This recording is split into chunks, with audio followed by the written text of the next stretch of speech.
Hace poco tiempo, esta parte de la sierra estaba cubierta de verde. Hoy se ve diferente. No importa cuándo fue el incendio, ni cómo empezó.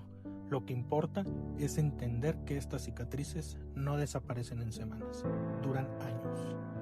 Cada árbol que vemos negro alguna vez dio sombra, sostuvo vida, protegió el suelo. La mayoría de los incendios forestales no empiezan solos, empiezan por una fogata mal apagada, una colilla, una botella que hizo efecto lupa por descuido. Si vienes a la montaña, cuídala, no hagas fogatas, no dejes basura, no tires vidrio.